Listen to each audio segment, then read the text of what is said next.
Hello students, आगे अपना नया लेक्चर फिजिक्स के अंदर जो कि हमारा टॉपिक है आज का electric dipole and it's field. इस लेक्चर के अंदर मैं ये इंक्लूड करने वाला हूं जिसमें आपको दिखाई पड़ेगा किसी डायपोल की वजह से उसकी एक्सियल लाइन पर कितना इलेक्ट्रिक फील्ड बनता है, किसी डायपोल की वजह से उसके इक्वेटोरियल पॉइंट पे कितना बनता है, और किसी डायपोल की वजह से और अदर देन एक एक्सियल एंड इक्वेटोरियल के बाद कहां पर कितना बनता है। यानी वो तो एनी केस हो गया, एनी पॉइंट पर हो गया। उसके जरिए यानी जब एनी पॉइंट का हम लोग करेंगे तो एक्सियल भी निकाल पाएंगे और इक्वेटोरियल भी निकाल पाएंगे।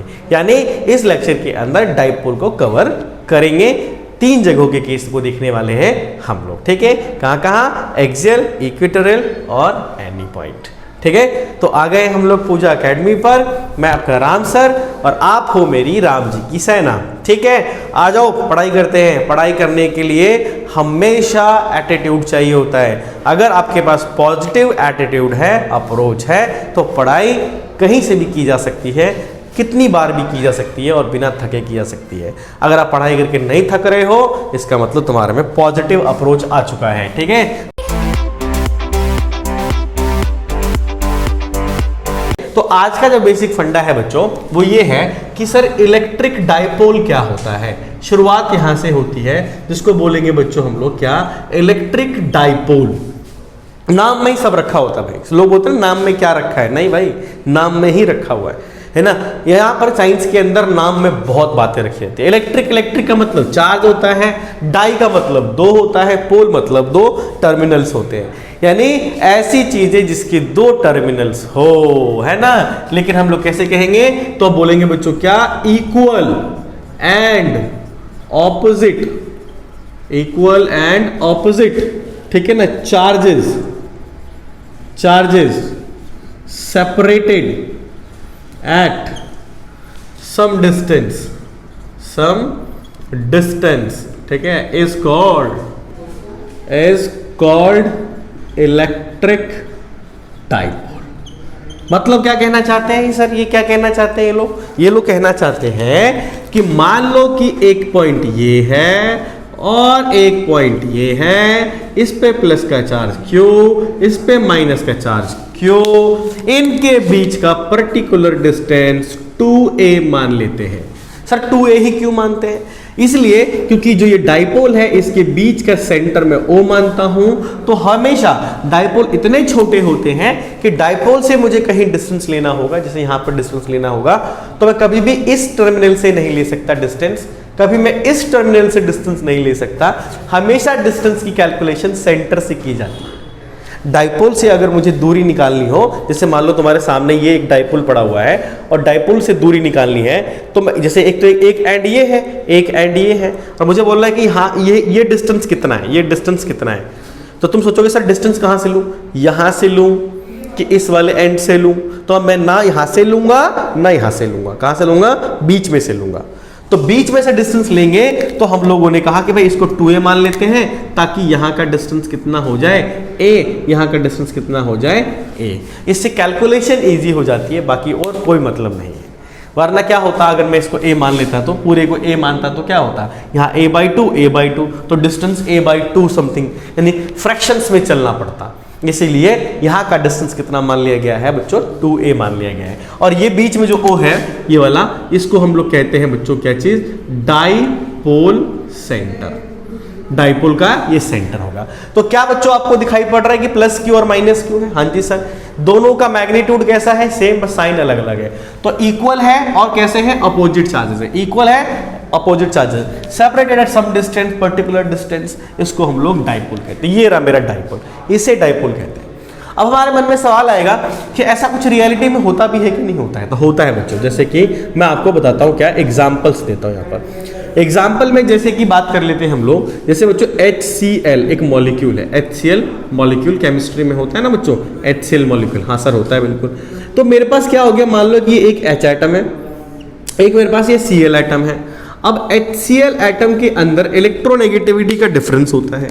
अब इसकी इलेक्ट्रोनेगेटिविटी डिफरेंस के हिसाब से क्या होता है बच्चों?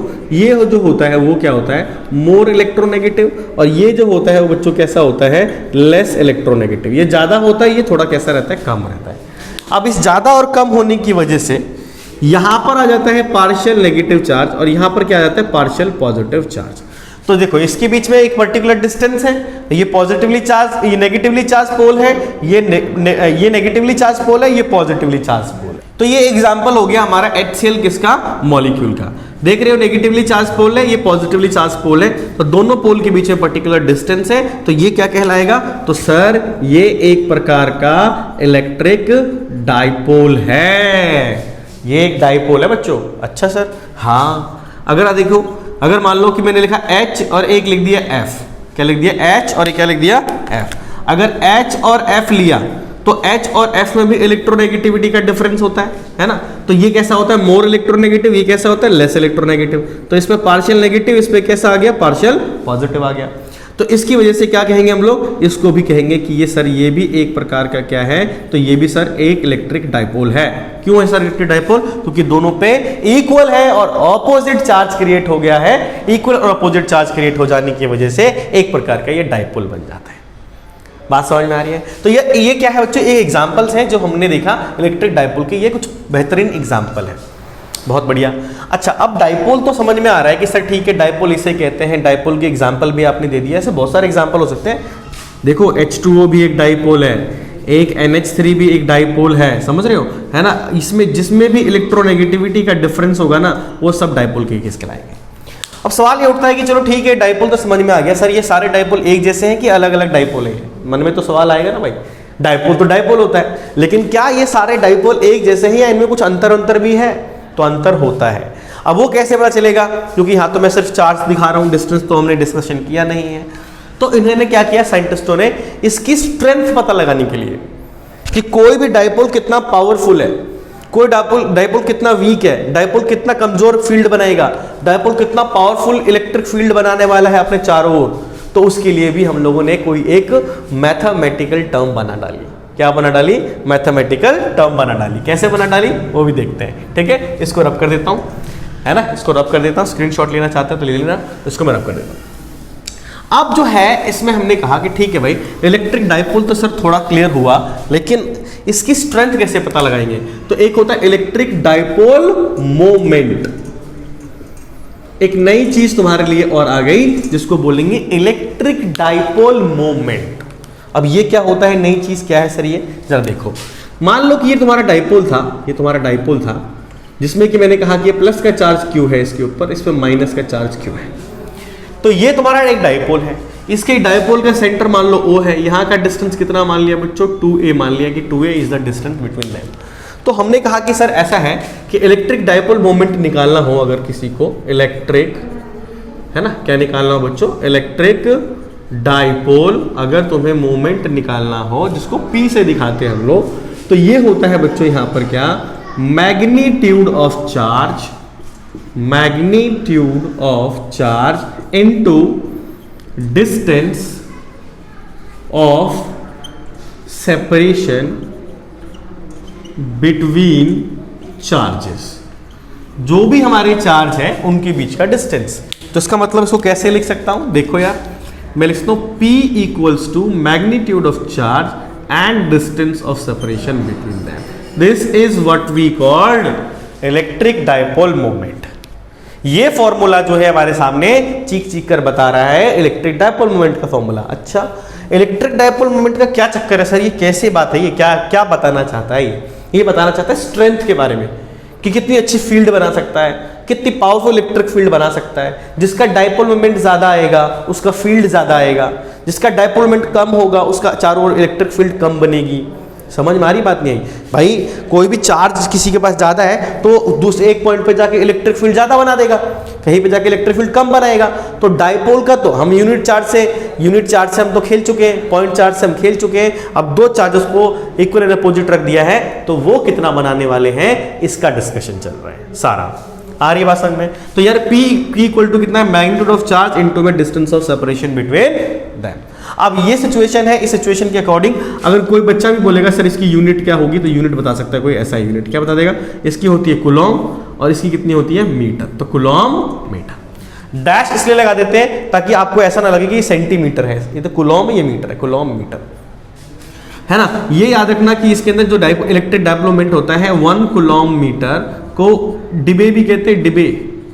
ये केमिस्ट्री के अंदर पहले आ चुका होता है एक टॉपिक, वहां का वाला है, यहाँ पर हम लोग कूलम्ब कहेंगे इसे। Debye is the also unit of electric dipole moment. तो ये एक फॉर्मूला आ गया। अब इस फॉर्मूले के जरिए हम कैसे कर सकते हैं, जरा देखना बच्चों, इसके लिए जरा देखना। यहां पर अगर मैं कहता हूं फॉर सेम डिस्टेंस, लिख रहा हूं यहां पर सेम डिस्टेंस, अगर मान लो कि डिस्टेंस सेम है, याद रखना 2a सेम रखा है, 2a को क्या रखा है बच्चों, सेम रखा है। मान के चलो कि मेरे पास एक डाइपोल है, ये वाला है ना, इसके एक ये मान लो कि एक और डाइपोल ले लेते, दो डाइपोल ले लेते बच्चों, ये दो डाइपोल है, प्लस का Q माइनस का Q, है ना, Q1 कर दे और ये प्लस का Q2 और ये माइनस का Q2, और इनके बीच का डिस्टेंस कितना है, 2a है, इनके बीच का डिस्टेंस 2a है। तो अगर आप तुम देखते हो कांस्टेंट बोल दिया अगर मैंने कि 2a को मैंने दोनों के बीच में से कांस्टेंट रखा होगा, तो इसका मतलब तो ये हुआ ना, इसका मतलब ये हुआ कि P is directly proportional to magnitude of charge. तो हम क्या कहेंगे कि जिसके ऊपर चार्ज क्या होगा, ज्यादा। जैसे मैंने कहा कि Q2 ग्रेटर देन है मान लो Q1 से, तो मैं क्या बोल सकता हूं, तो मैं बोल सकता हूं कि इसका डाइपोल मोमेंट कम होगा, इसका डाइपोल मोमेंट क्या होगा, ज्यादा होगा। मान लो इसका डाइपोल P1 है और इसका डाइपोल मोमेंट P2 है, तो P2 जो होगा वो ग्रेटर देन क्या होगा, P1 होगा। यानी P is directly proportional to Q, उसका चार्ज जिसका चार्ज ज्यादा उसका डाइपोल मोमेंट भी ज्यादा, लेकिन डिस्टेंस सेम होना चाहिए। अच्छा, और अगर मैं कहता हूं कि इफ चार्जेस आर, ठीक है ना, चार्जेस आर डिफरेंट, या चार्जेस को सेम कर दें, चार्जेस आर सेम। अगर हम चार्ज को सेम करते, सेम चार्ज रखते हैं, सेम, तो भी हम कह सकते हैं P is directly proportional to 2a, distance, charge same रख दिया तो इसका मतलब अगर सेम चार्ज है तो जिसका डिस्टेंस ज्यादा होगा वो डाइपोल ज्यादा बनाएगा, डाइपोल मोमेंट ज्यादा बनाएगा, और अगर डिस्टेंस कम होगा तो वो कम बनाएगा। तो कोई बहुत बड़ी बात नहीं है, ये इसी के डायरेक्टली प्रोपोर्शनल दिखाया जा रहा है। तो सेम चार्जेस के लिए इस तरीके से चलेगा, ठीक है। तो अगर आप देख पा रहे हो तो इस तरीके से हम डाइपोल मोमेंट निकालते हैं किसी भी चीज के लिए। लेकिन अगर कोई कहेगा इसका क्या निकाल दो बच्चों, वेक्टर फॉर्म निकाल दो, क्या निकाल दो, इसका वेक्टर फॉर्म निकालो। तो वेक्टर फॉर्म कैसे निकालेंगे, तो जरा देखो, P vector equal to magnitude of charge into में 2a वेक्टर। 2a एक प्रकार का क्या होता है, डिस्प्लेसमेंट वेक्टर होता है, तो इसीलिए ये एक वेक्टर फॉर्म चलेगा। अच्छा, ये वेक्टर फॉर्म होगा तो बच्चों हमारे दिमाग में एक बात और आएगी, क्या सर, कि इसकी डायरेक्शन भी बताओ अगर ये वेक्टर क्वांटिटी है तो याद रखना कि डायरेक्शन होगा फ्रॉम नेगेटिव चार्ज, ठीक है ना, फ्रॉम बच्चों कहां से, नेगेटिव चार्ज टू कहां पर बच्चों, पॉजिटिव चार्ज।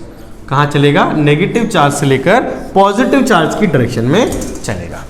यानी अगर मैंने क्या, ये जैसे ये डाइपोल बनाया हुआ है तो इसमें जो डाइपोल मोमेंट की डायरेक्शन होगी वो इस डायरेक्शन में होगी, नेगेटिव से पॉजिटिव की तरफ होगी। कहाँ होगी, नेगेटिव से पॉजिटिव की तरफ। तो क्या डाइपोल समझ में आ रहा है, दो इक्वल चार्जेस है, इसको पर्टिकुलर डिस्टेंस में सेपरेट किया गया है, उसकी यूनिट कूलम्ब मीटर है, यूनिट क्या है उसकी, कूलम्ब मीटर है। अगर उसकी स्ट्रेंथ निकालनी हो यानी उसकी पावर निकालनी हो तो मुझे उसके लिए क्या निकालना पड़ेगा, इलेक्ट्रिक डाइपोल मोमेंट निकालना पड़ेगा, जिसका फॉर्मूला होगा मैग्नीट्यूड ऑफ चार्ज इनटू में distance of separation between them, जैसे ये लिखा हुआ है। अगर मुझे इसका वेक्टर फॉर्म दिखाना है तो P के ऊपर ऐसे वेक्टर लगा दिया, 2a के ऊपर ऐसे क्या लगा दिया, वेक्टर लगा दिया, जो कि किस अगर हम बोलते डायरेक्शन क्या होगी तो हमेशा याद रखना नेगेटिव से किधर चलेगी, ये पॉजिटिव की तरफ चलेगी, ठीक है। तो यार ये बहुत ही सिंपल बात थी, इंट्रोडक्शन चल रहा है एक तरह से डाइपोल का, या डाइपोल है क्या चीज, है कि नहीं। साइंटिस्ट जो है ना इसको हर तरीके से जज करते हैं बच्चों, और तुम्हें बताते हैं, तुम भी देखते रहते हो किस तरीके से ये चल रही है। तो अब इसमें एक चीज आ जाती है जिसको हम लोग बोलते हैं बच्चों आइडियल डाइपोल। आइडियल डाइपोल तो हम लोग बोलते हैं क्या, दोज डाइपोल, डाइपोल बोलूं तो समझ जाना कि इलेक्ट्रिक डाइपोल की ही बात चल रही है, ठीक है। तो those dipoles which have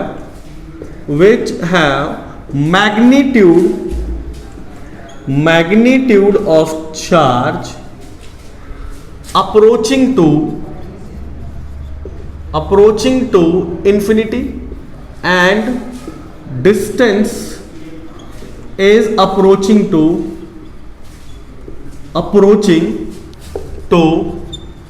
zero. ये क्या है, इसका मतलब मैग्नीट्यूड ऑफ चार्ज अप्रोच करना चाहिए इन्फिनिटी को और डिस्टेंस किसको अप्रोच करना चाहिए, जीरो को। अगर ये सीन चल रहा है तो इसका मतलब ये है कि डाइपोल आइडियल है। अब आइडियल डाइपोल का मतलब क्या हो रहा है समझ लो एक बार बच्चों। जैसे मैंने ये लिया यहां पर इस तरीके से, यहां पर मैंने कोई प्लस का चार्ज लिया, मान लो यहां पर किसका चार्ज लिया, माइनस का चार्ज ले लिया। इनके बीच का सेंटर हो गया ये क्या हो गया, इनके बीच का डिस्टेंस 2a हो गया। समझना, बड़ा ध्यान से समझना बच्चों। अगर मैं क्या करता हूं, चार्ज को इनफाइनाइट लेता हूं, यानी चार्ज को बहुत बड़ा ले रहा हूं। समझो, मान लो कि मैंने Q को कितना ले लिया, तो 2 × 10⁻10 ले लिया कूलॉम। बहुत ज़्यादा बड़ी वैल्यू है, बहुत ज़्यादा वैल्यू है। और 2a जो डिस्टेंस है मेरे पास, जो ये 2a डिस्टेंस है, सपोज करो इसको मैं लेता हूँ 2 × 10⁻, कितनी, -12 मीटर, जो कि पिकोमीटर में आ गया है ना, कुछ बहुत छोटे डिस्टेंस है। तो ये क्या है, चार्ज किसको अप्रोच कर रहा है, इन्फिनिटी को। यहाँ पर 2a किसको अप्रोच कर रहा है, जीरो को अप्रोच कर रहा है ना। तो जो ये चीजें अप्रोच कर रही हैं, तो इस अप्रोचिंग के अकॉर्डिंग हम लोग कैसे करेंगे जरा देखो। अब मान लो कोई डाइपोल मोमेंट निकालता है, डाइपोल मोमेंट, तो क्या निकलेगा सर, तो Q × में 2a, तो Q कितने का था सर, 2 × 10⁻10, 2a कितने का है सर, 2 × 10⁻−12, यानी अगर आप देखोगे तो कितना आ जाएगा, 4 × 10⁻2 what, coulomb metre, means 0.04 coulomb metre. यानी एक फाइनाइट वैल्यू आ रही है। कैसी वैल्यू आ रही है बच्चों, फाइनाइट वैल्यू आ रही है, यानी कि जिसको तुम मेजर कर सकते हो, जो मेरे लिए सिग्निफिकेंट है। अदरवाइज क्या होगा, सपोज करो, मान के चलो, अदरवाइज देखना जरा एक बार क्या पंगे हो जाएंगे। अदरवाइज समझो क्या हो जाएंगे पंगे। पंगे ये हो जाएंगे, जैसे मान लो एक डाइपोल है, प्लस का चार्ज है या माइनस का चार्ज है, और मैं कहता हूं क्यों, मान लो छोटा ले लेते हैं, मान लो 2 कूलॉम ले लेते हैं। हालांकि ये भी बड़ा ही चार्ज होता है, लेकिन इससे तो बहुत कम है ना, इस वाले से तो बहुत कम चार्ज है। और डिस्टेंस भी छोटा ले लेते हैं भाई, डिस्टेंस तो छोटा ही होता है डाइपोल के बीच का। डाइपोल तो छोटे छोटे ही होते हैं, HCl मॉलिक्यूल कितना छोटा होता होगा, बहुत छोटा होता होगा। तो बच्चों मान लो यहाँ पर ले लो 2 × 10⁻−12, डिस्टेंस तो छोटा ही ले लिया है, डिस्टेंस तो छोटा ही ले सकते हैं। अब यहाँ पर क्या करते हैं, P निकालता हूँ, तो कितना आएगा बताओ, तो सर आता है Q × में 2a, तो निकालो, तो क्या होगा, Q कितना 2, और ये कितना 2 × 10⁻−12 कूलॉम मीटर। तो बताओ कितना आया, 4 × 10⁻−12 कूलॉम मीटर, मतलब 0.1 2 3 4 5 6 7 8 9 10 11 12, इतने कूलॉम मीटर। अब तुम बताओ मेरे को यार, ये जो निकल कर आया है ये सिग्निफिकेंट वैल्यू है क्या, नहीं यार, है ना, कि ये तो बहुत, ये मतलब क्या है, वेरी वेरी, ठीक है ना, लेस इन मैग्नीट्यूड। तो मैग्नीट्यूड तो बहुत कम आ गया भाई, मैग्नीट्यूड कैसा आ गया, बहुत, जो कि प्रैक्टिकली कोई काम की चीज नहीं है। इतना तो हम इग्नोर कर देते हैं बच्चों, इतना तो हमारे लिए कोई काम की चीज है नहीं। तो अगर मैं क्या करता हूं कि डाइपोल लेता हूं, और डाइपोल के लिए अगर चार्ज बहुत कम लेता हूं, तो चार्ज अगर बहुत कम है और डिस्टेंस बहुत कम है, चार्ज भी कम है, डिस्टेंस भी कम है, तो आपकी वैल्यू सिग्निफिकेंट नहीं आएगी। लेकिन चार्ज किसको अप्रोच कर जाए बच्चों, इन्फिनिटी को, यानी बहुत ज्यादा लार्ज हो, और ये किसको अप्रोच कर जाए, जीरो के आसपास अप्रोच कर जाए, यानी बहुत छोटी हो, ऑब्वियस सी बात है, तो देखो वैल्यू फाइनाइट आ रही है। तो वैल्यू कैसी आ रही है, फाइनाइट आ रही है। तो इसलिए आइडियल हमने उसको बोला है जब चार्ज बहुत ज्यादा हो और डिस्टेंस बहुत छोटा हो, तो ऐसे डाइपोल को बच्चों क्या कहते हैं, हम लोग क्या बोलते हैं बच्चों, आइडियल डाइपोल। समझ में आ रही है ना, स्क्रीनशॉट ले लेना अगर लेना है तो, हर बात को एकदम डिस्कशन के साथ बढ़िया से समझाता चलूंगा बच्चों आपको, है ना।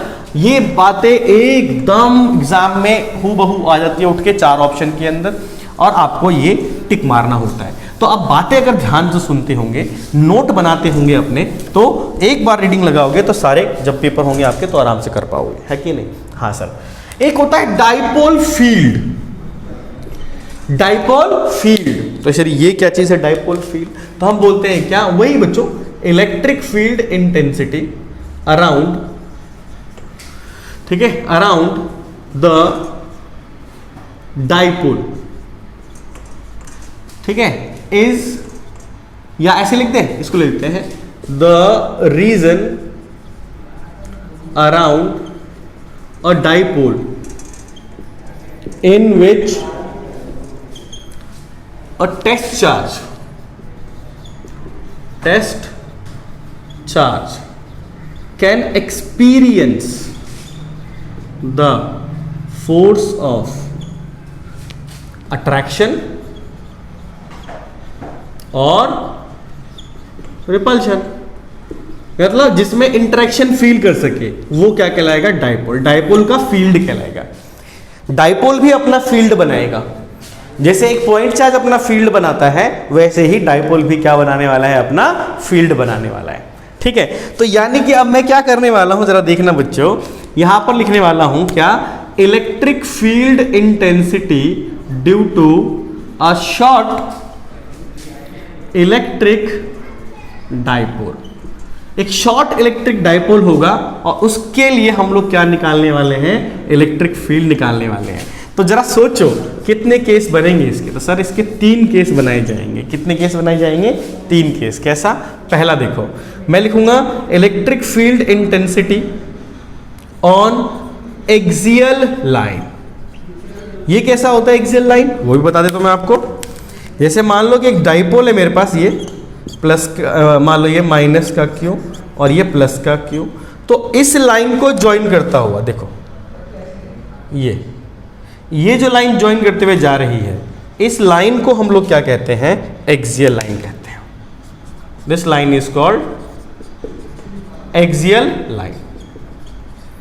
और इस लाइन के ऊपर कहीं भी इलेक्ट्रिक फील्ड निकालोगे तो उसको हम लोग कहेंगे इलेक्ट्रिक फील्ड इंटेंसिटी किसी डाइपोल की वजह से एक्सियल लाइन पे कितना बनेगा। ओके, मान लो ये माइनस क्यू है, ये प्लस क्यू है, एक डाइपोल है, ये इसका सेंटर है O। यहां से बिल्कुल एक परपेंडिकुलर बाइसेक्टर ले लो, परपेंडिकुलर बाइसेक्टर होना चाहिए, तब जाके तुम इसके परपेंडिकुलर बाइसेक्टर से इस पॉइंट पर निकाल रहे हो, तो इसको हम लोग कहते हैं क्या? इलेक्ट्रिक फील्ड इंटेंसिटी ऑन या at equatorial point.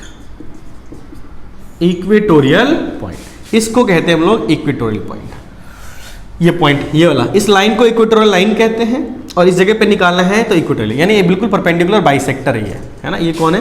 Perpendicular bisector. और एक क्या होगा, जैसे मान लो ये डाइपोल है, ये डाइपोल है मेरे पास, ये इसका सेंटर है O और इस जगह पे निकालना है, इस जगह पे निकालना है। तो बच्चों ये बताओ जरा मुझे कि ये कौन से पोजीशन है? ये थीटा के एंगल पे निकालना होगा। तो ना तो ये एक्सियल लाइन है, ना ये इक्वेटोरियल लाइन है, तो ये कैसा है बच्चों? तो हम लोग बोलते हैं एट, इसको बोला गया है एनी पॉइंट। ठीक है, एनी पॉइंट। एनी पॉइंट का मतलब इन दोनों को छोड़ के, ठीक है, इन दोनों को छोड़ के किसी पॉइंट पर निकालना हो तो हम लोग क्या करने वाले हैं? इलेक्ट्रिक फील्ड इंटेंसिटी निकालने वाले हैं किसी डाइपोल की वजह से, जहां पर एक एक्सियल लाइन पर निकालेंगे। एक्सियल लाइन का मतलब जैसे ये डाइपोल है ना, ये डाइपोल, तो इसी लाइन पे ज्वाइन करता हुआ या इस लाइन को ज्वाइन करता हुआ। और अगर ये डाइपोल है तो इस डाइपोल के सेंटर से एक परपेंडिकुलर खींचेंगे और ये एक पॉइंट इक्वेटोरियल का हो जाएगा। तो इस डाइपोल की वजह से, इस डाइपोल की वजह से इस पॉइंट पे कितना फील्ड बनेगा वो। और तीसरा केस कैसा? ये डाइपोल है तो ना तो इसके लाइन पे निकालने वाले, ना तो यहां निकालने वाले, इन दोनों के अलावा बीच में कहीं एक पॉइंट होगा, उस जगह पे निकालेंगे। तो इन तीनों को हम लोग निकालने वाले हैं एक डेरिवेशन के जरिए और देखेंगे कि ये किस तरीके से ड्राइव किए जाते हैं। बड़ा सिंपल मेथड है, मजा आएगा। कैलकुलेशन ज्यादा मुश्किल नहीं है, कॉन्सेप्ट अगर आपका क्लियर होगा तो करने में कोई दिक्कत नहीं आए। ठीक है, तो आगे बढ़ते हैं इसके अंदर। अब इसको बारी बारी से तीनों को डेरिवेशंस को मैं ड्राइव करके दिखाता हूं आपको। ठीक है, यहां पर जो आपने देखा है, एक तो एक्सियल लाइन, एक इक्वेटोरियल लाइन और एक एनी पॉइंट, दोनों तीनों केसेस हम यहां पर देखने वाले बारी बारी से। ठीक है, जरा देखो, सबसे पहले हम लोग निकालने वाले क्या? Electric field intensity due to short electric dipole. Electric dipole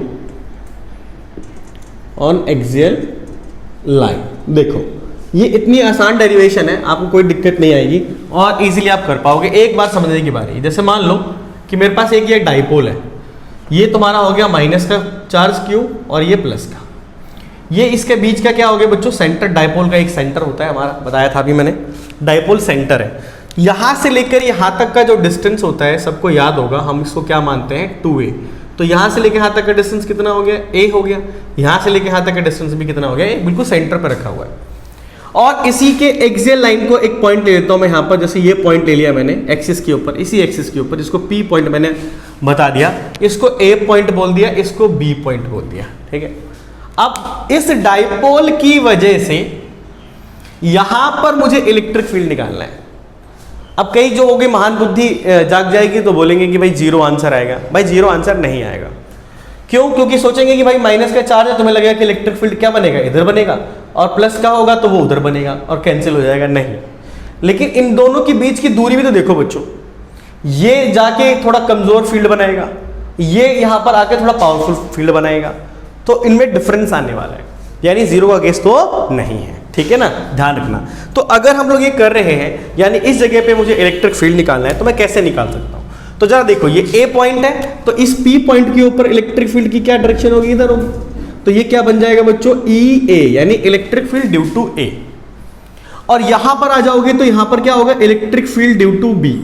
देखो थोड़ा मैंने एरो भी देखो इसका लेंथी बनाया है, इसका एरो थोड़ा छोटा बनाया है, ताकि आपको क्लैरिटी समझ में आए कि कौन सी चीज बड़ी है, कौन सी चीज छोटी है। तो यार एक बड़ा बन रहा है, एक छोटा बन रहा है, तो नेट इफेक्टिव तो इधर ही आ जाएगा ना बच्चों। तो यहां पर अगर मैं कहता हूं कि इसकी वजह से इलेक्ट्रिक फील्ड पी पर, इसकी वजह से इलेक्ट्रिक फील्ड पी पर निकाला जा रहा है, तो जरा हम देख लें कैसे कैसे निकलेगा।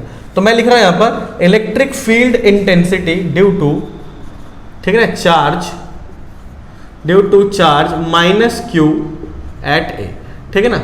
ये हम लोग देखेंगे minus due to charge minus Q at P point पर देखना है बच्चों। तो अगर आप देखोगे तो अगर कोई ई ए निकालना चाहता है, यानी कि इस जगह से इस जगह पे इलेक्ट्रिक फील्ड निकालना चाहता है, तो कैसे निकालेगा? उससे निकालेगा के क्यू, ये साइन लेने की जरूरत नहीं है मेरे को, क्योंकि मैं यहां से क्या निकाल रहा हूं, इसका मैग्नीट्यूड निकाल रहा हूं, और मैग्नीट्यूड निकालने के वक्त हमको उसके साइन की कोई जरूरत नहीं पड़ती। तो के क्यू डिवाइडेड बाय, यहां से लेकर यहां तक का डिस्टेंस बोल दो बच्चों कितना होगा। तो सर ऐसा करते हैं कि यहां सेंटर है, सेंटर से लेकर यहां तक का डिस्टेंस कितना मान लेते हैं, आर मान लेते हैं, सेंटर से लेकर यहां तक का।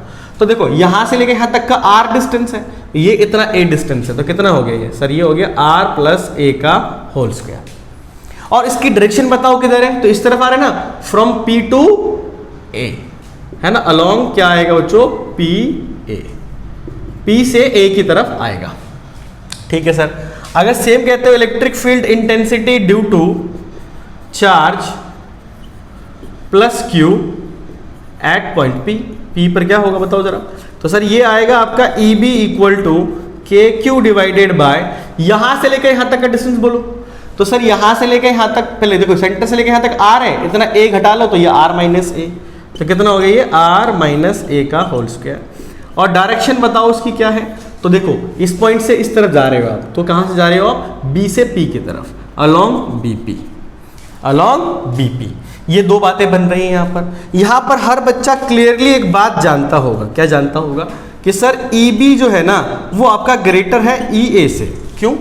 क्योंकि ये पास में है और ये पॉइंट दूर में है, तो जो पास वाला पॉइंट होगा वो ज्यादा इलेक्ट्रिक फील्ड बनाएगा और दूर वाला जो होगा वो कम इलेक्ट्रिक फील्ड बनाएगा।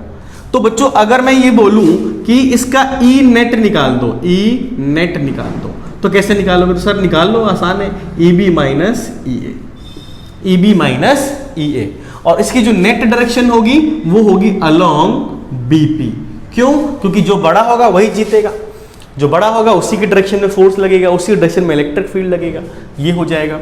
तो ई जो नेट निकल कर आ रहा है अपना ई बी क्या निकला, ई बी यहां से देख लो, तो सर ये है आपका के Q by are minus A का होल स्क्वायर माइनस के Q by are plus A का होल स्क्वायर, है ना, इस तरीके से। और ये तो चलता रहेगा अलोंग बीपी। अगर मैं ई नेट निकाल रहा हूं यहां से, तो के क्यू कॉमन आ रहा है, यहां बच रहा है आपके पास आर माइनस ए का होल स्क्वायर माइनस का 1 में आर प्लस ए का whole square. Net electric field की कहानी अब बहुत आसान होती चली जा रही है।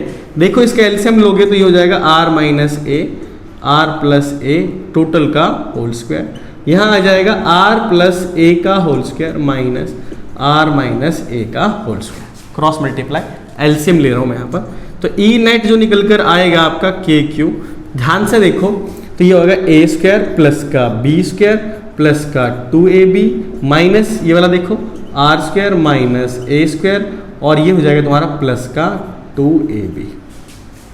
डिवाइडेड बाय क्या हो जाएगा बच्चों, R square minus A square का होल स्क्वायर। तो जरा देखो इससे ये भी कैंसिल हो गए दोनों के दोनों। हाँ जी सर, तो ई नेट कितना निकल कर आया, तो ई नेट निकल कर आया आपका के क्यू और इधर हो जाएगा 4AR divided by R square minus A square का होल स्क्वायर।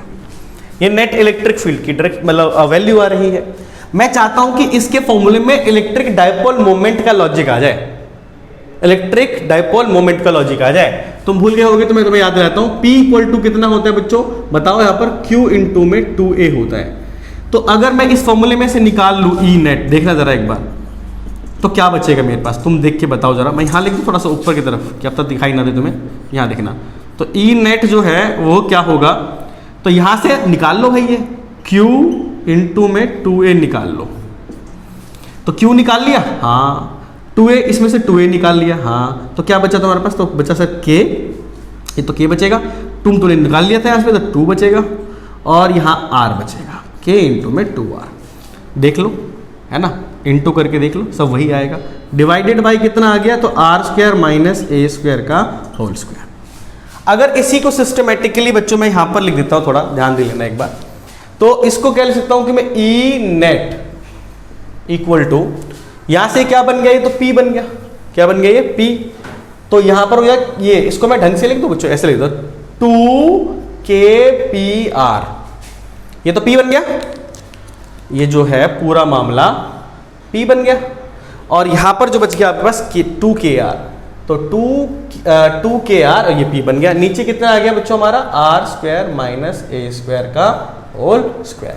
तो ये आ गया है नेट इलेक्ट्रिक फील्ड।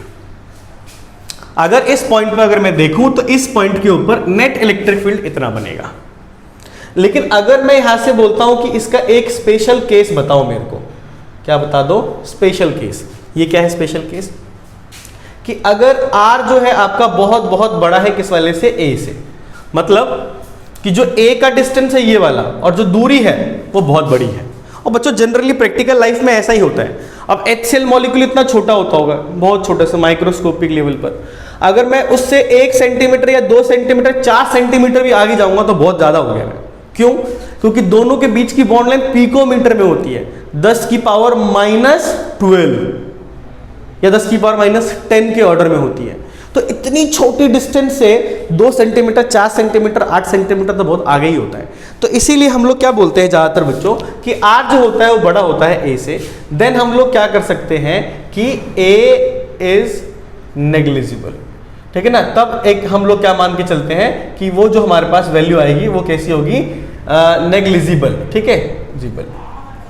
अब नेग्लिजिबल होगी तो क्या होगा, जरा सोचो बताओ इसमें। तो सर ये आएगा आपका E net equal to 2KPR, ये तुमने नेग्लिजिबल कर दिया तो R की पावर 4, और ई नेट जो निकल कर आया वो 2KPR डिवाइडेड बाय R, ये काट दो R से R, तो यहां हो जाएगा, R भी हटा दो तो R क्यूब आ गया ये। और यहां से देखो जरा, तो क्या मैं कह सकता हूं कि E जो नेट निकल कर आ रहा है क्या वो inversely proportional to R cube आ गया, हाँ।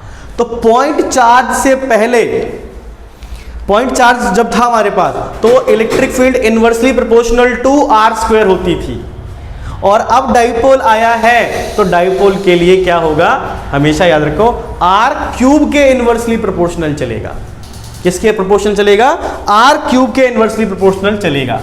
और अगर मैं इसी चीज को ना एक छोटा सा पॉइंट और दे देता हूं, यहां पर देखना कि अगर कोई इसको वेक्टर फॉर्म में लिखना चाहेगा, इस वाले के लिए, लास्ट वाले के लिए बोल रहा हूं, तो कैसे लिखेगा, तो इसको लिखेगा 2KP vector divided by R cube, क्योंकि P is a vector quantity. P कैसी क्वांटिटी है, वेक्टर क्वांटिटी है। डायरेक्शन क्या होती है, नेगेटिव से पॉजिटिव। अब हम लोग यहां पर दो चीजें देख रहे हैं कि इलेक्ट्रिक फील्ड भी काम कर रही है और इलेक्ट्रिक डाइपोल मोमेंट भी आ गया है। तो इन दोनों का डायरेक्शन देखना चाहेंगे हम लोग, ठीक है। अगर आपको स्क्रीनशॉट लेना होगा तो ले लेना बच्चों इसको, है ना। एक यहां से देख लो 1 2 3, ठीक है। यहां से मैं इसको थोड़ा सा मिटाता हूं। इसके क्या देखते हो बच्चों, स्पेशल केस में जैसे मैंने इसको दिखा दिया कि अगर इसको वेक्टर फॉर्म में दिखाएंगे तो क्या होगा, लेकिन तुम्हें पता है अभी जैसे मैंने बोला यहां पर कि इलेक्ट्रिक फील्ड और इलेक्ट्रिक डाइपोल मोमेंट दो फंडे आ गए यहां पर, तो वो दोनों कैसे एक दूसरे से रिलेट करते हैं जरा देखना। केस नंबर 1 क्या है केस, जरा देखो। मान लो कि ये माइनस का चार्ज है, ये आपका प्लस का चार्ज क्यों है, और ये आपकी लाइन जो है जिस पे निकालना है एक्सियल लाइन है, पी पॉइंट आपका ये आ गया। तो अभी जैसे तुमने देखा डेरिवेशन करके, जिसको मैंने ए पॉइंट नाम दिया था बच्चों, इसको बी पॉइंट नाम दिया था, तो बताओ इधर नेट इलेक्ट्रिक फील्ड किधर बना था, इधर कि उधर, उधर बना था। तो यानी कि नेट इलेक्ट्रिक फील्ड कहां बनेगा सर, इधर बनेगा। इधर आपका नेट इलेक्ट्रिक फील्ड आ गया सर, बिल्कुल ठीक है सर, इसमें तो कोई समस्या नहीं है, अभी अभी आपने करके दिखाया। लेकिन भाई साहब यहां पर इलेक्ट्रिक डायपोल भी तो आ गया, डायपोल मोमेंट, इलेक्ट्रिक फील्ड की डायरेक्शन आ गई, तो इसकी डायरेक्शन भी बतानी पड़ेगी मेरे को, और इसकी डायरेक्शन अभी अभी मैंने बताया था कि नेगेटिव से कहां चलती है, पॉजिटिव। तो नेगेटिव कहां है, ये रहा, पॉजिटिव कहां है, ये रहा। तो क्या आपका जो P होगा, P वेक्टर, यानी कि जो P कैप होगा, इसका जो डायरेक्शन होगी यूनिट वेक्टर इसकी डायरेक्शन में, वो किधर होगी, वो इसी डायरेक्शन में। यानी कि अगर देखोगे तो नेट इलेक्ट्रिक फील्ड भी इधर ही चल रही है और आपका P वेक्टर भी इधर ही चलेगा। मतलब क्या हुआ, तो मैं बोल सकता हूं क्या यहां पर कि E जो नेट आ रहा है एंड जो आपका P वेक्टर आ रहा है, उसकी डायरेक्शन बोल रहा हूं मैं यहां पर, नेट का है ना, are parallel to each other, parallel to each other, एक दूसरे के पैरेलल है। सर अगर मान लो कि आपने ये केस तो मुझे बता दिया है, लेकिन कि कोई जरूरी नहीं था, कोई बच्चा ऐसे भी तो ड्राइव कर सकता था, यहाँ माइनस था यहाँ प्लस था, तो कोई बच्चा यहाँ प्लस कर लेता और यहाँ माइनस कर लेता, तब क्या होता सर ये बताओ। तो सर बता रहे हैं सर, आपकी सारी समस्या एज्यूम करके हम बता रहे हैं आपको, ठीक है। ये P पॉइंट है, ये A पॉइंट है, ये B पॉइंट है। तो बच्चों एक बात बताओ, नेट इलेक्ट्रिक फील्ड अपनी बुद्धि से बताओ कहाँ लगेगा। यहाँ माइनस था, ये इधर खींच रहा था, वो उधर ले जा रहा था, ये माइनस वाला इधर खींचेगा और ये उधर ले जाएगा, तो क्या ये इसकी पावर ज्यादा होगी इस बार, ये पास में है इसके, तो इसकी पावर क्या होगी, ज्यादा। तो बच्चों इसका मतलब नेट इलेक्ट्रिक फील्ड आपका इधर आ जाएगा। क्या ई नेट इधर आ जाएगा, हाँ, और ई नेट इधर आएगा तो आपका जो P वेक्टर होगा वो किधर आएगा सर, वो भी इधर आएगा। क्यों, नेगेटिव से पॉजिटिव चलता है। कहाँ चलता है, नेगेटिव से पॉजिटिव चलता है। तो इसका क्या मतलब निकला बच्चों, इसका क्या मतलब निकला, इसका मतलब ये निकला, यहां पर भी कहूंगा मैं यहां पर कि ई नेट जो है is parallel to P vector, यानी इलेक्ट्रिक फील्ड और electric dipole moment axial line पर सेम डायरेक्शन में चलती है। किस में चलती है, सेम डायरेक्शन के अंदर, ठीक है। और ये याद रखना कि इसमें inversely proportional to R cube चलेगा। तो ये है क्या, एक डेरिवेशन, जिस डेरिवेशन के जरिए आपने देखा कि आपने यहां पर किसी एक्सियल लाइन के ऊपर किसी डायपोल की वजह से इलेक्ट्रिक फील्ड कितना निकाला है। आई होप आपके बात समझ में आ गई होगी। स्क्रीनशॉट लेना है तो ले लेना इसका, ठीक है। जैसे भी नोट करते हो पॉज करके करना है तो पॉज करके, है ना, आपके पास बहुत सारे मोड होते हैं, इसको मैं बता रहा हूं। ओके, नाउ इसको हटा देते हैं, चलते हैं अगली डेरिवेशंस पे, ठीक है, ताकि हम लोग इस लेक्चर को वर्थी बना सके, है ना, ताकि हम लोग जितना भी टाइम दें उसमें समझते हुए इन डेरिवेशंस को कवर कर जाएं, ठीक है, जैसा मैंने आपको कहा हुआ है। चलो अब आते हैं सेकंड डेरिवेशन पर आते हैं। कौन सी डेरिवेशन पे बच्चों, सेकंड डेरिवेशन। सेकंड डेरिवेशन क्या है बच्चों, तो इलेक्ट्रिक फील्ड इंटेंसिटी, ठीक है, due to short electric dipole on its equatorial point. आओ भाई देखो, इक्वेटोरियल पॉइंट पे देखो कैसे होगा। इक्वेटोरियल लाइन पे भी कहीं भी चले जाओ, जैसे मान लो कि तुम्हारा ये चार्ज है, ये डाइपोल है ये, this is minus Q, this is plus Q. ये डाइपोल का सेंटर O मान लो, यहां से लेके यहां तक का डिस्टेंस बच्चों 2a हो गया। ऑब्वियस सी बात है यहां से डिस्टेंस a हो जाएगा। इसी का एक परपेंडिकुलर बाइसेक्टर खींच लेता हूं, ऐसे बिल्कुल परपेंडिकुलर बाइसेक्टर। ये पॉइंट जो आ गया वो क्या, कौन सा पॉइंट कहलाएगा, इक्वेटोरियल पॉइंट कहलाएगा। और इसकी वजह से मुझे क्या निकालना है बच्चों, इलेक्ट्रिक फील्ड निकाल के दिखना है इन दोनों जगहों पे। तो अब मैं क्या करूंगा जरा समझना बच्चों, अगर ये A पॉइंट है, ये B पॉइंट है, यहां एंगल कितना बना रहा हूं मैं, थीटा बना रहा हूं, ऐसे करके यह जूम किया गया। तो ये इलेक्ट्रिक फील्ड इस पॉइंट पे किधर बनाएगा, माइनस का चार्ज है तो इसी डायरेक्शन में बना लेगा, इस डायरेक्शन में बना देगा। हाँ जी सर, ये बना दिया EA। ये किधर बनाएगा, इस डायरेक्शन में बनाएगा, वो क्या होगा, EB होगा। समझ में आ रही बात है, हाँ। तो इसको ऐसे थोड़ा सा क्वाड्रेंट टाइप में डिवाइड कर देते हैं हम लोग, ठीक है। देखो जरा एक बार बच्चों, ये थीटा है तो क्या ये एंगल भी थीटा होगा? देखो ऐसे करके ये अल्टरनेटिवली अपोजिट एंगल्स है हमारे पास।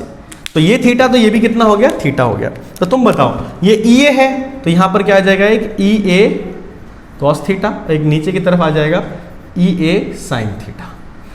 देखो ये थीटा है तो ये भी थीटा बनेगा, और ये थीटा बनेगा तो ये भी थीटा बन जाएगा। समझ रहे हो ये बातें? ये देखो, ये थीटा तो ये थीटा, ये थीटा तो सामने थीटा, वर्टिकली अपोजिट एंगल। ठीक है, अगर हम लोग देखें यहाँ पर इस जगह से, तो ये क्या आ गया हमारे पास? EB आ गया, ये थीटा बन गया। तो इसके हिसाब से यहाँ पर क्या आ जाएगा? तो आ जाएगा EB cos theta, EB sin theta. ये पॉइंट बन के आ गया तुम्हारे सामने इस जगह पे। तो ऑब्वियस ये बात है बच्चों, अगर कंपोनेंट ब्रेक होते हैं, कंपोनेंट अगर ब्रेक होते हैं तो हमको दोनों एक्सेस पे देखना पड़ता है, एक्स पे भी देखना पड़ता है और वाई पे भी देखना पड़ता है। तो चलो देखें बारी बारी से, जरा देखना बच्चों, अलोंग एक्स एक्सिस के बारे में क्या ख्याल है आपका? बताओ। ये एक्स एक्सिस कहलाता है, ये एक्स एक्सिस कहलाता है।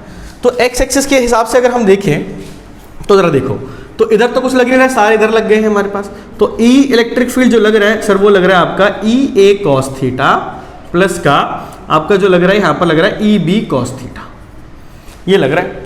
तो अगर मैं EA निकाल लूँ यहाँ पर, जरा देखो EA क्या निकलेगा यहाँ पर, EA क्या निकलेगा? तो सर अगर मान लो कि ये जो डिस्टेंस आपका A है, ये भी डिस्टेंस कितना होगा आपका? A होगा।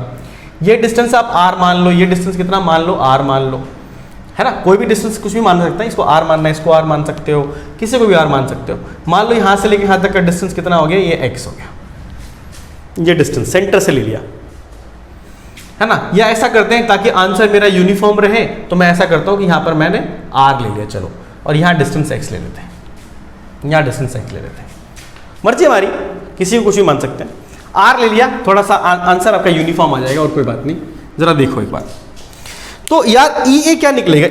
EA के बारे में क्या ख्याल है? सर निकल जाएगा आपका Q तो आपका वही रहेगा, मैग्नीट्यूड ले रहा हूँ ना। डिस्टेंस यहाँ से लेके यहाँ तक का डिस्टेंस क्या होगा? ये वाला डिस्टेंस कितना होगा? तो सर ये वाला जो डिस्टेंस होगा आपका वो A स्क्वायर और प्लस का कितना होगा? ये R स्क्वायर होगा। ये देखो ध्यान से, A स्क्वायर प्लस का R स्क्वायर रूट में होगा, समझ रहे हो? ये X डिस्टेंस निकाला आपने, तो ये भी कितना होगा? A स्क्वायर प्लस का R स्क्वायर। तो यहाँ क्या लिखूंगा? तो A स्क्वायर प्लस का R स्क्वायर, ये आ गया। रूट नहीं आएगा क्योंकि वो स्क्वायर कट जाएगा यहाँ पर, तो ये आ गया आपका EA। अगर आप देखो तो यार EB भी सेम आएगा, कैसे? सिमिलरली देखना बच्चों, EB भी जो निकल कर आएगा क्या? KQ by A square plus का R स्क्वायर ही आ रहा है। कैसे? देखो ये भी तो वही है डिस्टेंस, चार्ज वही है, डिस्टेंस वही है, तो सब कुछ वही आएगा। तो क्या बच्चों क्लियरली मैं कह सकता हूं कि EA बराबर हो चुका है EB के? इसको मैं E के बराबर मान लेता हूं, भाई दोनों का मैग्नीट्यूड सेम ही है, तो E के बराबर मान लो दोनों को, EA वही है, EB वही है। सो EX की कहानी क्या बनी? तो इसकी जगह पे लिख दो E cos theta plus E cos theta, यानी EX क्या निकला?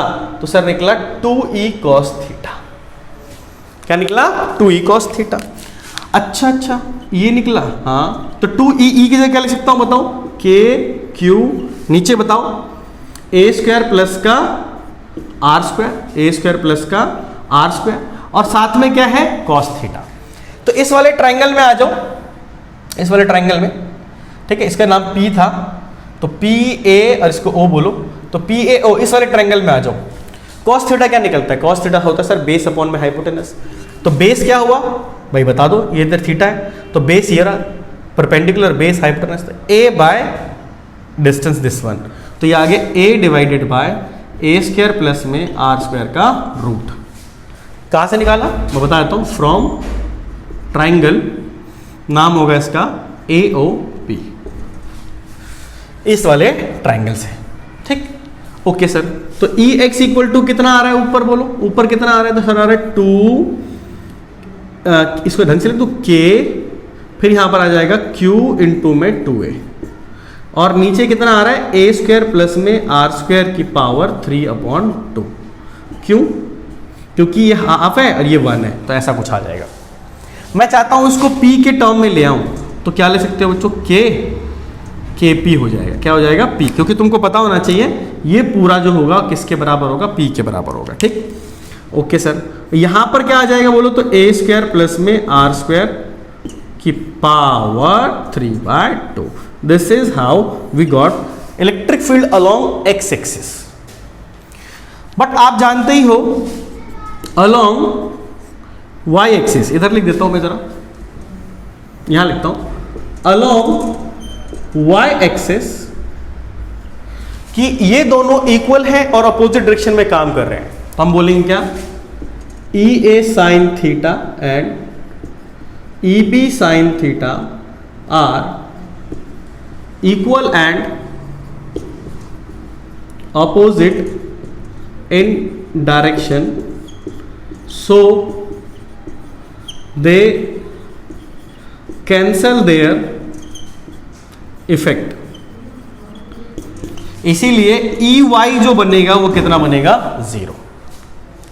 मतलब वाई डायरेक्शन में कोई इलेक्ट्रिक फील्ड नहीं आ रहा, सारी की सारी इलेक्ट्रिक फील्ड कौन सी डायरेक्शन में चली गई है, एक्स डायरेक्शन में चली गई है, वो भी नेगेटिव की तरफ जा रही है, वो तो मैं अभी डायरेक्शन में दिखा दूंगा आपको। तो ये रिजल्ट निकल कर आ रहा है और ये हमको बता रहा है कि ऐसा कुछ आएगा। अगर मैं यहां पर लिखता हूं कि क्या है, इसका वेक्टर फॉर्म लिखना चाहता हूं बच्चों, वेक्टर फॉर्म, इसका वेक्टर फॉर्म, तो पता कैसे लिखा जाएगा, E vector equal to minus K P upon में, यहां पर वेक्टर लगाना होगा, साथ में आ गया आपका ए स्क्वायर प्लस में आर स्क्वायर की पावर 3/2। सर ये ऐसे कैसे लिख दिया आपने, ये कैसे, माइनस कहां से अटक पड़ा, माइनस कैसे आया, तो बताता हूं कैसे।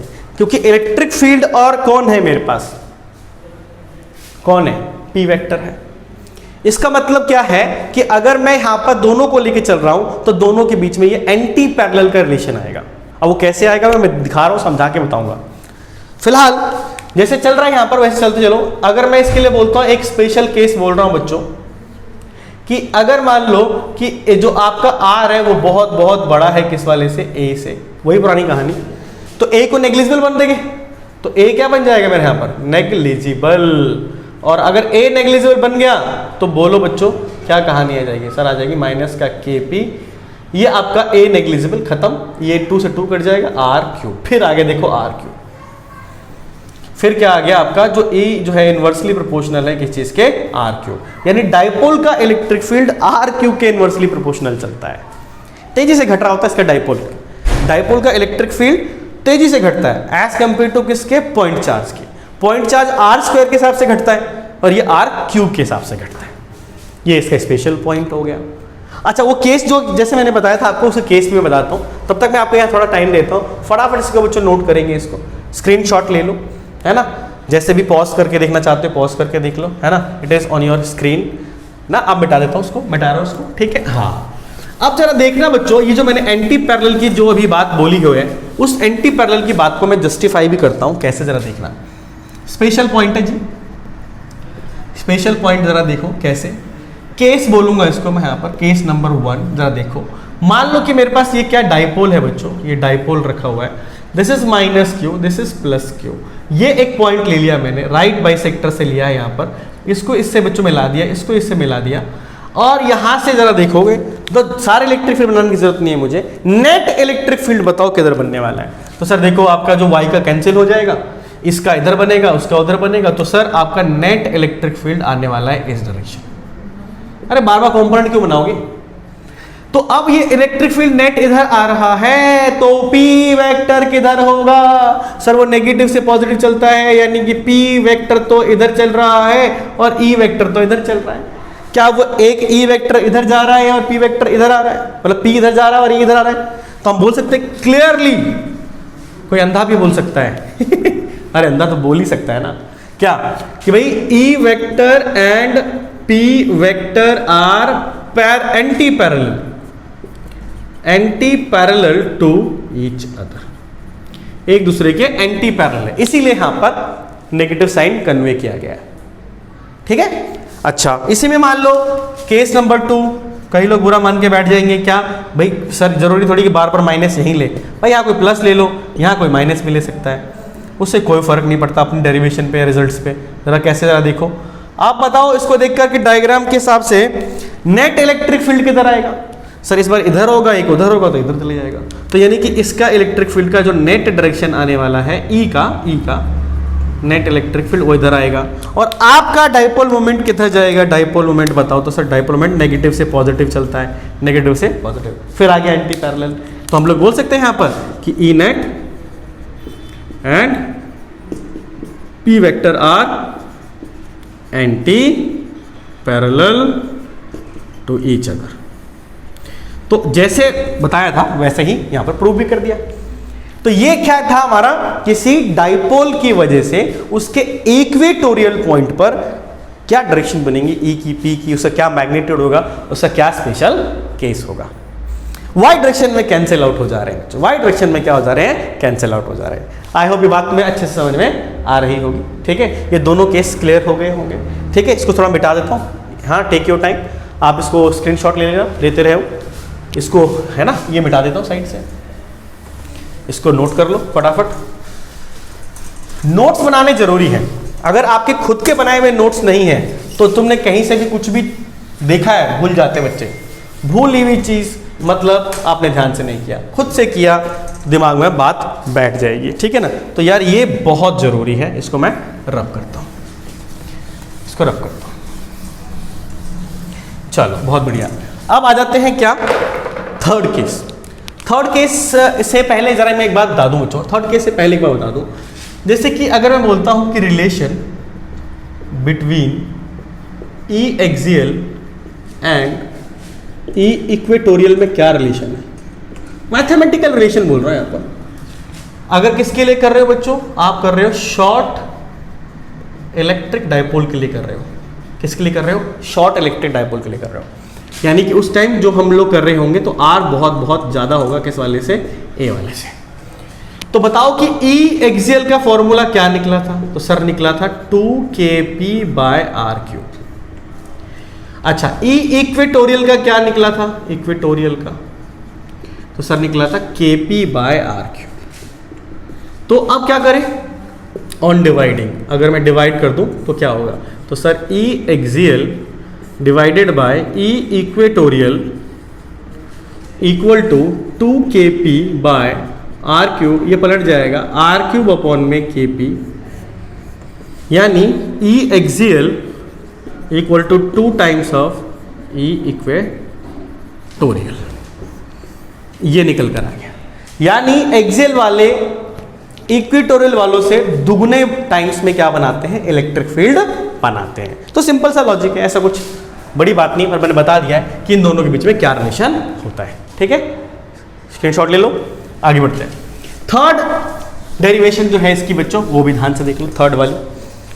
थर्ड वाली क्या चीज है बच्चों की, मैं लिखना चाहता हूं electric field intensity due to short electric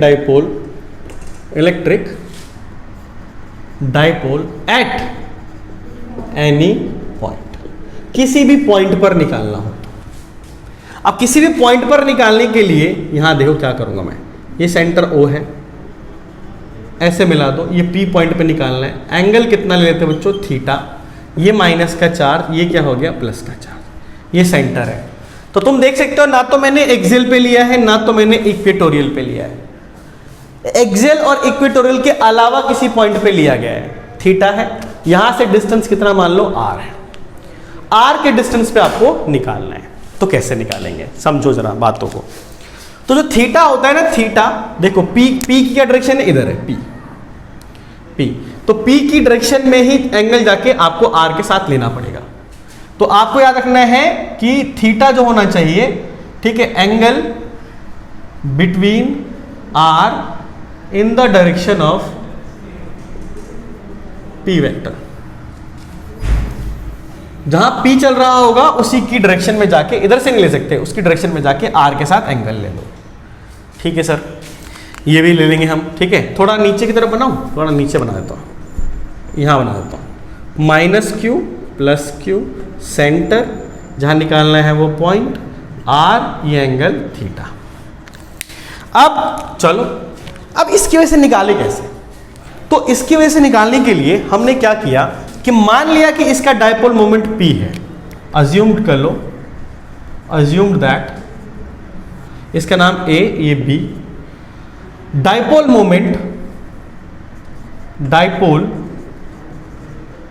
moment of A B को P मान लो कि इसका P डायपोल मोमेंट है। अब मैं चाहता हूं इसको दो हिस्सों में तोड़ दूं। कितने हिस्सों में तोड़ दूं? दो। और कैसे टूटेगा वो जरा देखना। एक डायपोल मैंने इसी लाइन के एक्सिस पे ले लिया, ऐसे -q और ये +q अज्यूम किया ही मैंने ये, ठीक है। इसको मान लो CD, इसको CD मान लो, जो कि इस P पॉइंट के इसी एक्सिस को ज्वाइन करता हुआ है। और एक और डायपोल ले लिया जो इस पॉइंट के क्या है, इस पॉइंट के परपेंडिकुलर है एकदम, ऐसे ये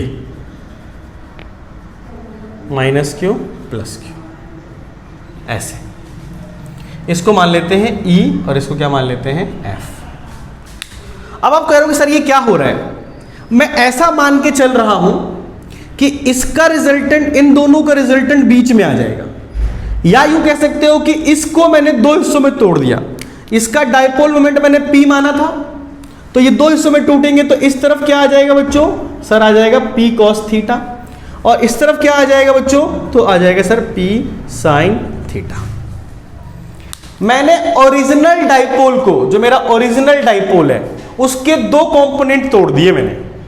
बच्चों ये वैसी ही बात है, जैसे समझो, ऐसे कई बार समझ में नहीं आता, तो समझो कि मेरे पास ये फोर्स है, ये थीटा है, तो इसके दो कंपोनेंट तोड़ देना। थीटा के साथ वाला क्या होता है? F cos थीटा, और ये क्या हो जाता है? F sin theta. बट मैं उल्टा भी तो बोल सकता हूं सर, क्या कि अगर मेरे को ये बोलते हैं कोई कि ये F है, ये पहले से ही F है, और ये F मैं हटाना चाहता हूं, इसी के बराबर का मैग्नीट्यूड, तो यहां लिख सकता हूं F sin थीटा, और मैंने अगर F cos थीटा लिख दिया तो सब समझ जाएंगे सर फोर्स लग रहा होगा थीटा के एंगल पर। तो पहले से रिजल्टेंट मालूम है तो दो कंपोनेंट बनाए जा सकते हैं। तो वही हमने क्या किया है बच्चों यहां पर कि ये जो ब्लू वाला है आपका, ये पहले से रिजल्टेंट है, इसके दो कंपोनेंट तोड़ दिए, एक एक्सियल लाइन के साथ, एक इक्वेटोरियल लाइन के साथ, ऐसे तोड़ दिया मैंने यहां पर। अब काम खत्म। जो ब्लैक वाला देखो, ये ब्लैक वाला देखो, ये जो CD है, डायपोल कौन सा बच्चों? CD, डायपोल CD, ठीक है, इज, ठीक है ना, डायपोल CD इज इन, ठीक है, axial line of point P। इस पॉइंट P के तो एक्सियल लाइन पर ही आता है, छोटा डायपोल है, तो एक्सियल लाइन के लिए फॉर्मूला क्या होता है सर? E एक्सियल का फॉर्मूला क्या होता है सर? अभी बताया था आपने, 2kP डैश लगाना पड़ेगा क्योंकि नया डायपोल मोमेंट आएगा इसका, और जो डिस्टेंस तुमने लिया है यहां से लेके यहां तक का डिस्टेंस कितना लिया था बच्चों? R लिया था, तो R3। लेकिन तुमको पता है 2kP की जगह पे आ जाएगा P, देखो इस लाइन में क्या था? cos थीटा, तो क्या आ जाएगा? P cos theta divide by R3। P नहीं ले सकते क्योंकि P तो ये है, ये P cos थीटा है, तो इसलिए P cos थीटा लेना पड़ेगा। अच्छा ऐसे ही बताओ डायपोल मोमेंट, ठीक, डायपोल EF, ठीक है, is in equatorial point 4P, यानी कि P जो है इक्वेटोरियल पॉइंट है, P इक्वेटोरियल पॉइंट है लाल वाले के लिए। देखो ऐसे करके मिला के देखो, बिल्कुल ब्राइट बाइसेक्टर पे बना हुआ है। तो इसके लिए जो E इक्वेटोरियल निकलेगा वो क्या निकलेगा? तो वो निकलेगा 2kP, sorry kP sin theta by R3। ये cos थीटा के साथ, ये sin थीटा के साथ, दूसरी इक्वेशन, ठीक है। अब डायरेक्शन वाइज देखा जाए, तो जरा देखो डायरेक्शन वाइज कैसे हो रही है, बहुत ध्यान से देखना, ठीक है ना। ये तो P cos थीटा था ना, P cos थीटा है, ओके। ये बताओ कि जो ब्लू वाला ब्लैक वाला है वो इसी डायरेक्शन में माइनस, ये देखो P और E एक्सियल लाइन में, तो इसकी वजह से तो इलेक्ट्रिक फील्ड इधर ही बनेगा, एक्सियल वाले का, एक्सियल का इलेक्ट्रिक फील्ड इसी तरह बनेगा, 0 डिग्री के एंगल में पैरेलल चलता है। इसके एंटी पैरेलल चलता है, इसके क्या चलता है? Anti parallel. देखो इसमें P कहाँ जा रहा है? इधर। P sin थीटा कहाँ जा रहा है? इधर। तो इसका इलेक्ट्रिक फील्ड कहाँ जाएगा? इधर, इक्वेटोरियल। देखो दोबारा देखो, इस वाल ये एक्सियल है तो एंगल उसी के, जैसे इसमें E अगर इधर चल रहा है तो P भी इधर ही चलेगा। P इधर है ना, P देखो माइनस से प्लस, P इधर है तो E इधर होगा। इक्वेटोरियल में, इक्वेटोरियल के अंदर क्या है, P इधर है, P इधर है, तो इलेक्ट्रिक फील्ड इधर होगा। दोनों के बीच का जो एंगल हुआ वो कितने डिग्री का हुआ बताओ, 90 डिग्री का हुआ। रिजल्टेंट निकाल लो, ये एंगल मान लो बीटा है, तो ये रिजल्टेंट कैसे निकलेगा, दोनों के बीच में तो 90 डिग्री एंगल हुआ। तो जो ई रिजल्टेंट निकल कर आएगा आपका रिजल्टेंट बच्चों, वो क्या निकल कर आ रहा है, वो आ रहा है आपका ई एक्सियल का स्क्वायर प्लस ई इक्वेटोरियल का स्क्वायर, एक्सियल का स्क्वायर और किसका, इक्वेटोरियल का स्क्वायर। तो कैसे निकालूं सर, कोई दिक्कत नहीं है बच्चों, आराम से निकालो। देखो जरा क्या है, एक्सेल का क्या निकला है बच्चों, ये 2 kp cos theta r cube करके दिख रहा है आपको, यहाँ पर kp करके दिख रहा है यहाँ पर, ठीक है। तो अगर हम लिख दें इसको यहाँ पर ढंग से, तो ये 2 kp cos theta by r cube का होल स्क्वायर, यहाँ आ जाए kp sin theta by r cube का होल स्क्वायर। तो ई आर इक्वल टू ढंग से लिखो तो सर आएगा ये 4k square P square cos square theta by r 6 k square P square sine square theta by r 6। Common लो, common लो, तो कॉमन आ रहा है 4 नहीं, k square P square by r की पावर 6। अंदर क्या बच गया बच्चों, यहाँ बच गया 4 cos स्क्वायर थीटा प्लस यहाँ बच गया साइन स्क्वायर थीटा।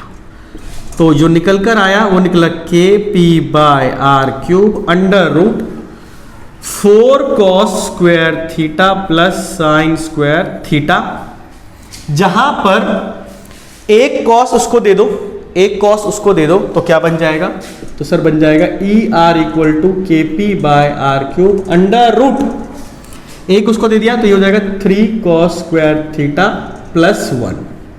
अरे 1 कैसे हुआ, समझ में आया, इसको एक cos दे दिया ना, तो cos स्क्वायर प्लस का साइन स्क्वायर थीटा 1 होता है, ठीक है। तो ये इस तरीके से इलेक्ट्रिक फील्ड निकल कर आ गई, रिजल्टेंट इलेक्ट्रिक फील्ड। तो रिजल्टेंट इलेक्ट्रिक फील्ड इस डायरेक्शन में जाएगा, ई रिजल्टेंट जो है आपका उतना आएगा, ठीक है। अब बात आती है किस चीज की, डायरेक्शन की, कि डायरेक्शन कितना होगा। तो तुम देखो यहां से ओरिजिनल तुम्हारा ये ब्लू वाला था, यहां से कितने एंगल पे, थीटा, और थीटा से कितने एंगल पे, बीटा। तो हम बोल सकते हैं यहां पर कि E resultant is in direction of किसका, थीटा प्लस बीटा। क्या होगा, थीटा प्लस बीटा। कैसे, यहां से थीटा पे आ गए, फिर थीटा से बीटा एंगल मुड़ गए, देख लो, तो आ रहा रिजल्टेंट। जबकि यहां पर अब तुम सोचोगे सर बीटा कैसे निकालेंगे, थीटा तो चलो गिवन होगा पेपर में, बीटा कैसे निकालेंगे, बीटा कैसे निकाल सकते हो।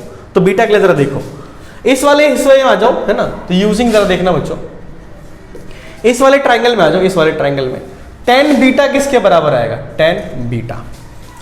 तो tan बीटा क्या मतलब, क्या, परपेंडिकुलर अपॉन में base, this is perpendicular, this is base, perpendicular हो गया ई इक्वेटोरियल और ये हो गया बेस। तो ई इक्वेटोरियल अपॉन में ई हमारा जो हुआ है क्या आ गया, एक्सियल आ गया। तो tan beta equal to equatorial का फॉर्मूला अभी अभी मैंने बताया था, इक्वेटोरियल फॉर्मूला ये होता है, क्या होता है, K P R cube sine theta, और एक्सियल का फॉर्मूला मैंने ये बताया था यहाँ पर 2 K P R cube cos theta, K P R cube cut गया, तो यहाँ पर क्या आ रहा है, tan beta equals to tan theta by 2। तो बीटा की वैल्यू कितनी आ गई sir, tan inverse tan theta by 2। This is our answer कि बीटा कैसे निकलेगा।